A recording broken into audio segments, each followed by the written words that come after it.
This is a video game that I have never played. So I am not going to pronounce judgment on this, except that I've been reading some of the backstory around how people are. This may shock you. They're already saying how this should be cast as a diverse women of color as the lead character in what I presume to be a Greek hero. Yes, absolutely. This is going to be another case of I'm going to have to go get a rolled up newspaper and smack Amazon on the nose. So, stop it, Amazon, stop it right now. Oh, God. Just when you thought it was safe, just when you thought that another franchise couldn't be taken over and corrupted by Amazon, yes, we have the news that apparently they've got God of War in their sights, and they're thinking of doing a live-action TV series based on the games, which I don't know why they think that this is a good idea. One, these games have been around since 2005 when the first game came out. What I'm guessing is they're going to be based on the newer games. So we had a kind of update in 2018 that sort of kind of refreshed the series. We've got a sequel coming as well, and the sequel is looking kind of woke. So even the games seem to be heading in that direction. I think you recognize one of the names attached to this, don't you, very well? Yeah. So for those of you who managed to survive Wheel of Time, if you made it beyond the first couple episodes, you know that the showrunner's name was Rafe Judkins. Well, Rafe Judkins' reward for hitting it out of the park in not adapting the works of Robert Jordan and actually creating a social engineering neo-Marxist third-wave feminist intersectional show, which stole the names from Robert Jordan's 15-book series, The Wheel of Time. His reward is to get another live-action series. I can jump on this one quickly here because I know Rafe Judkins really well. He makes feminists look masculine, and so this game, from what I remember seeing, and my kids played it. I haven't really played it, but I was going to ask. Yeah, it's hyper masculine. At least the earlier games, overly sexualized, and so very much so. How are they going to do this on Amazon with Rafe Judkins? I mean, I guess Kratos must have a much better sister who's going to come in and take over for him, because there's really, I don't know how Rafe can handle this.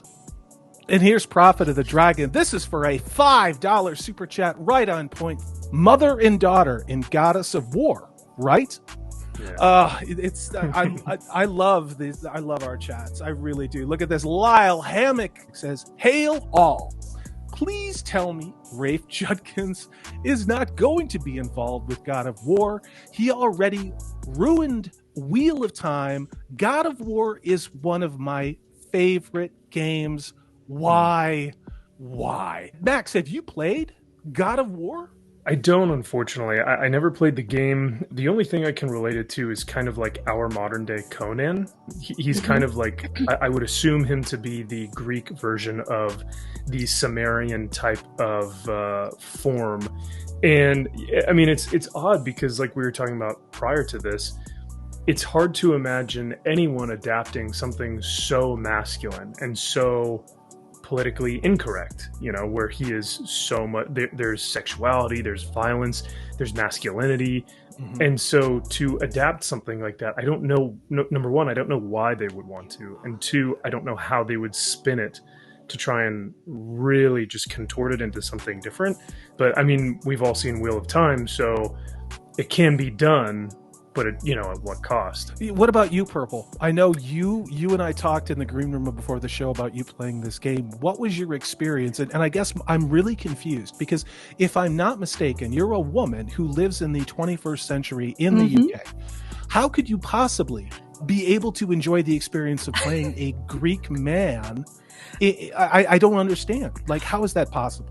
It's an enigma, isn't it? Yes, in a world where you can only relate to somebody if you see yourself on the screen, it's kind of bizarre. It's almost as though that's narcissism coming out in a lot of people. But these games, as Max correctly said, they are hyper masculine.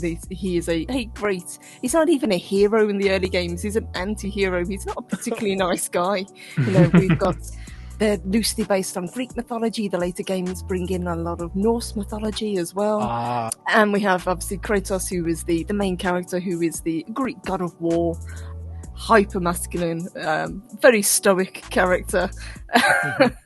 But he's a lot of fun to play, and it's these games that you can just kind of immerse yourself in and just beat the hell out of enemies. And it's a fun time, but I cringe to think what they're going to do with this if they do indeed bring this show to life. We don't have a particularly great track record of games being brought to the big screen. Even something like The Witcher, which people really like, isn't the best. It's probably the best example we've got, but it's not the best translation for what we could have had. So yeah. Can I quickly jump in here? I want to do because Resurrection 117 did a member chat, which don't come through on the other side. They don't come through on the restream side, and it applies to this. And he says the God of War is about a father-son relationship. So we know how Rafe treats those from episode 1 of Wheel of Time. Yeah. We know what Rafe Judkins did in every father-son relationship in Wheel of Time, including those that were from the source material, very strong, good, tight-knit, salt-of-the-earth people. They're all philanderers, alcoholics, or absent. So that's what you're going to get with your God of War. No, that's just like Kratos is going to be a deadbeat dad. Nice. Of course he is. Oh, God. Has ever.